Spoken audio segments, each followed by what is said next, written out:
Okay. Big Boss Podcasting, take one. What up, though, fam? It's your man, CB Jr. here at Big Boss Filmworks. But we get into this, make sure you guys are hitting that like, share, and subscribe button. We're about to approach a little milestone shortly. So we're keeping it moving. Want to say thank you to everybody. But what I wanted to chop up was something a little bit off topic, but of the topic. And it's about cashing in on our culture and on our lifestyle. I guess I'll start here. You know, rap music didn't start off really about a street thing. I'm old enough to remember I was living in New York when it all started. What was that? Milk is chillin', Roy is chillin'. What more can I say? Too. What more can I say? Top billing. I was living in New York when that popped. I was living in Harlem when that dropped, right?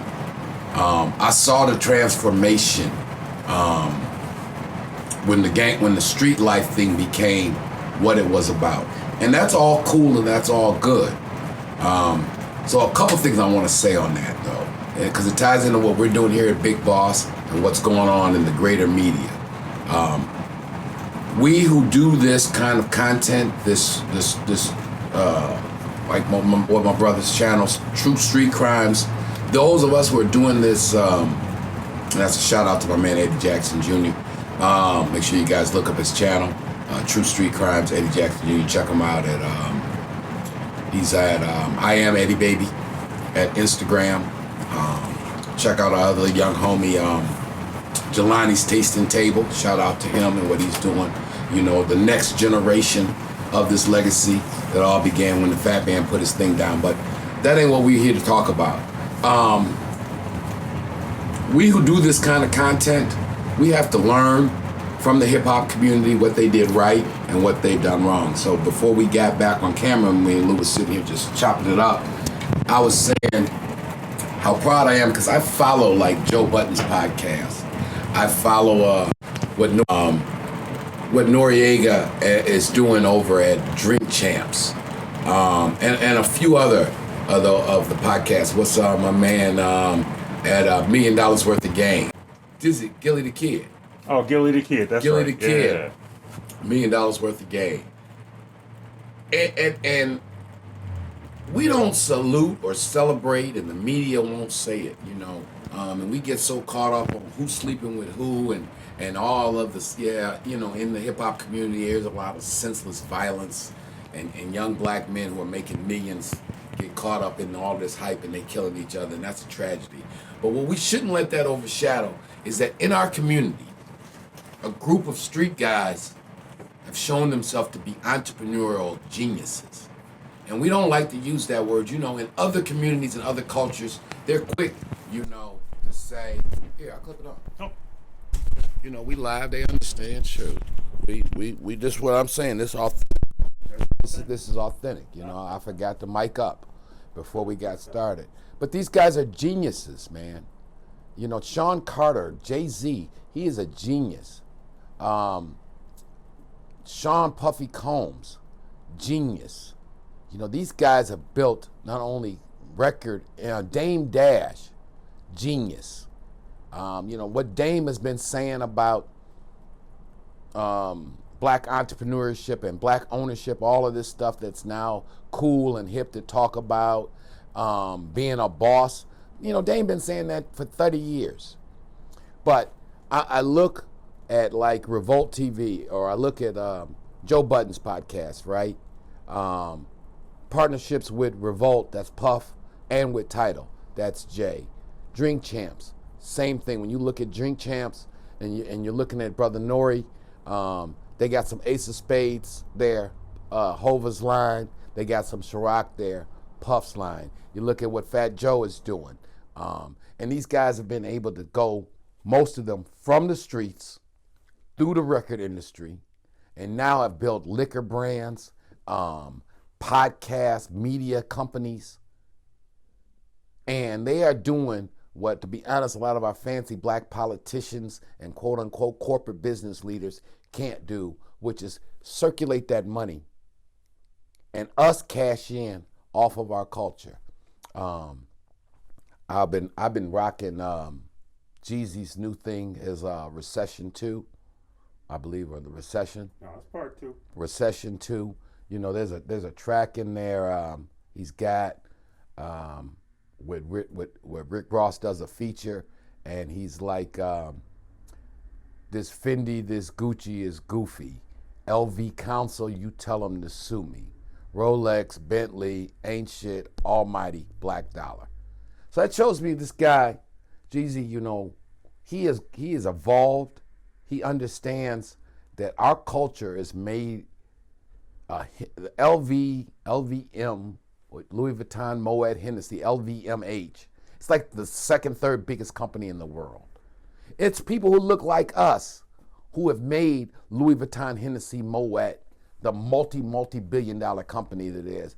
And now we have us, mainly through the hip-hop community and those guys who have figured it out, who are building brands that we consume, who really come from our culture and are employing and investing lots of money, millions, back into our community because they hire people who look like us.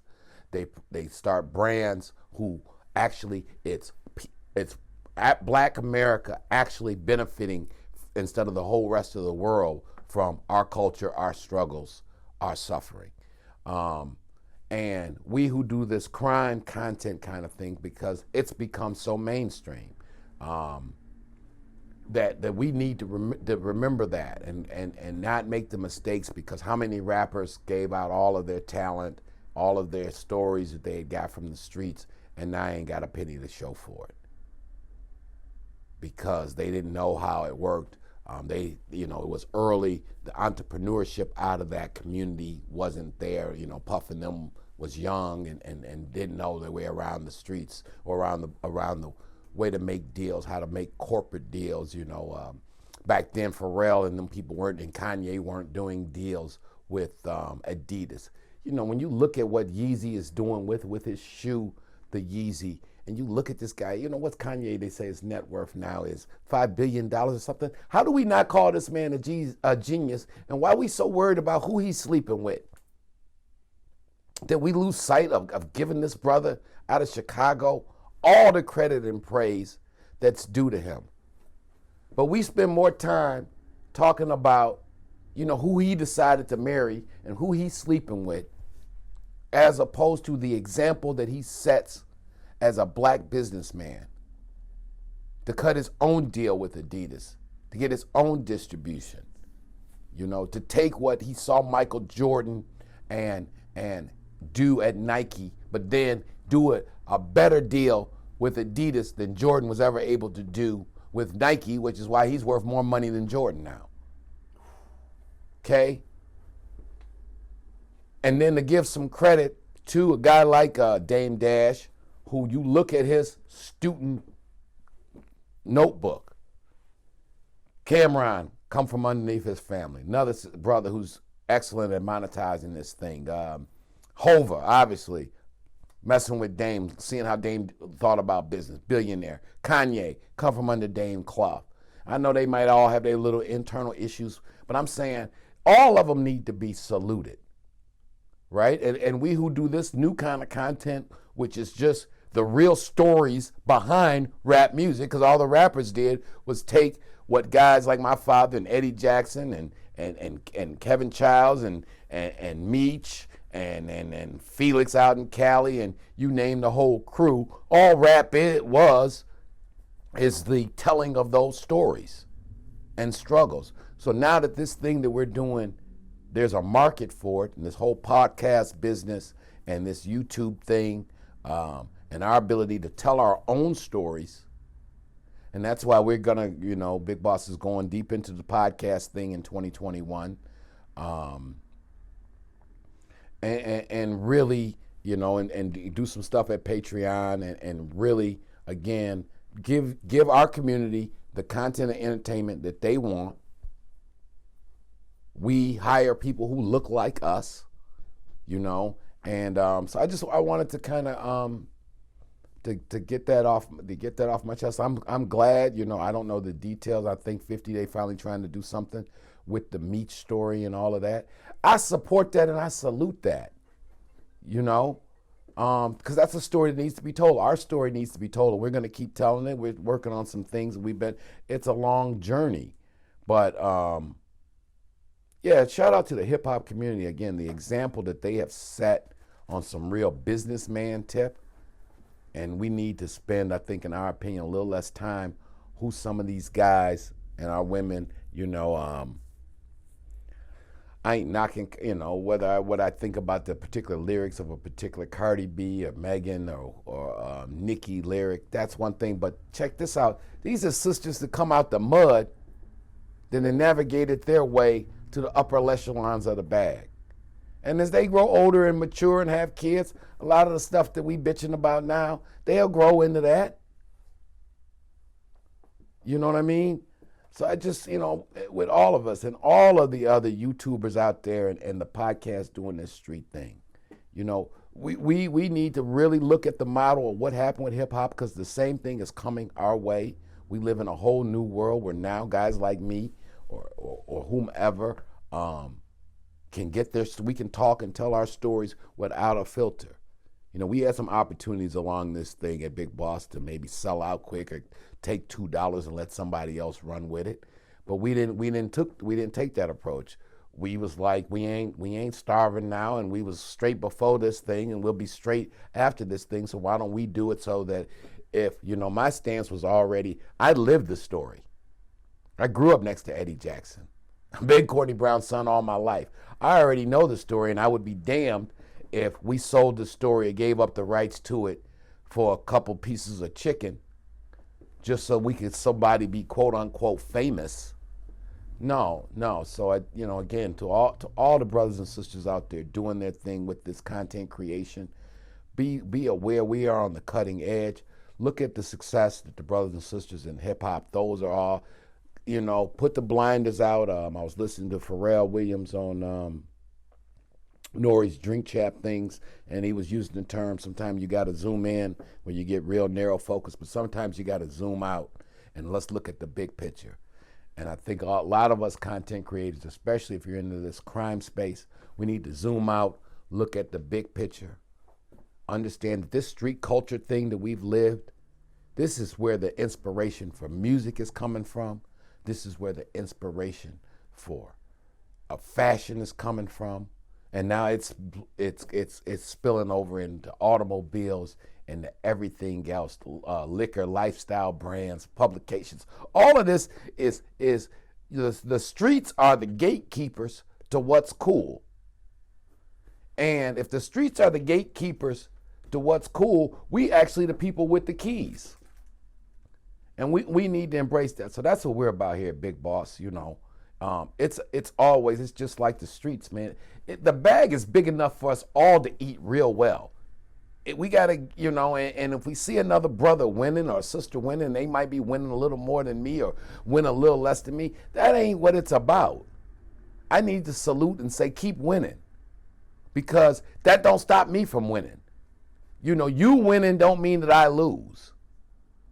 We got to get out of that. And I think, again, the hip-hop community and what they're doing is showing that. Puff can win. Hova can win. Nori can win. Joe Budden can win.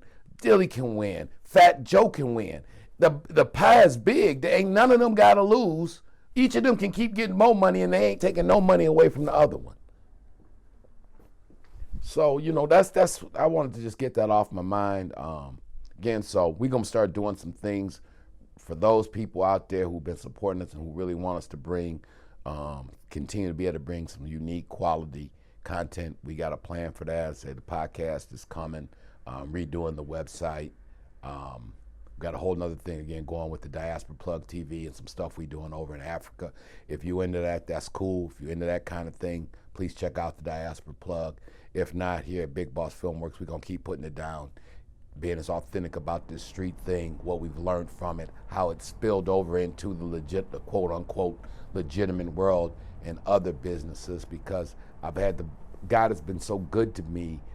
I get it, because I know where we started off as a family and what we're able to do now, and it is an evolution, you know. So those guys inspire me. All you guys who are winning more than me, you inspire me.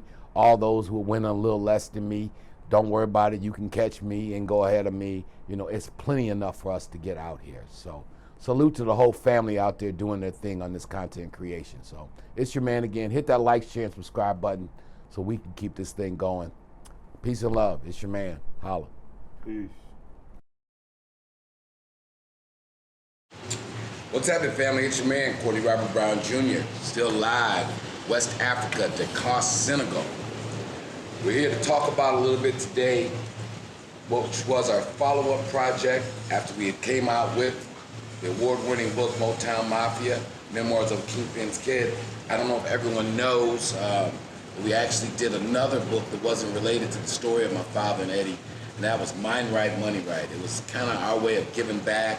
I wanted to share some of the insights and some things that allowed me to have the business success I've had and how that came from, because it's all about exposure, family. You know, when you think bigger, when you've seen bigger, you think bigger. When you know better, you do better.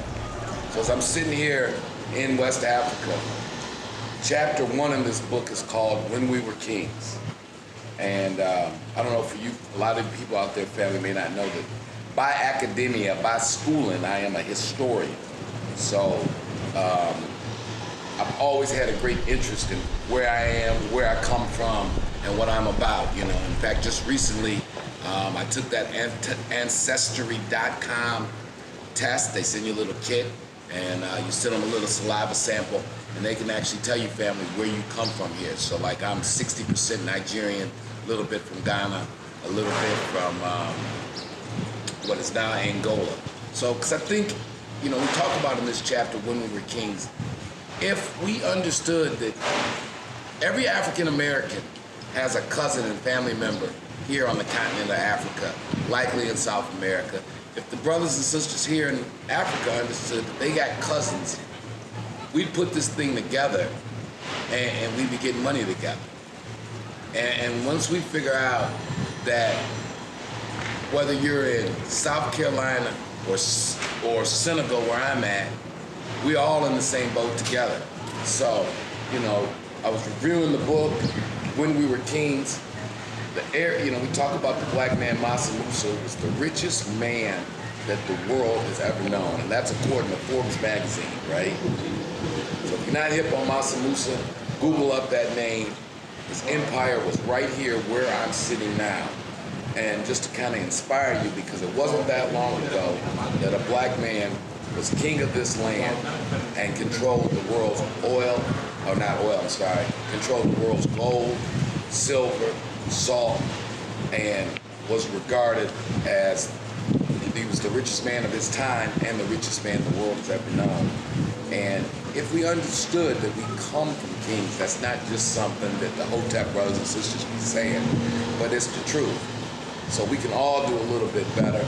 But in these times we live now, man, with all this going on, you know, this George Floyd thing, the police shooting us, the things and struggles that's going over here on the continent, and really just we as people of color all over the world, the situation we find ourselves in.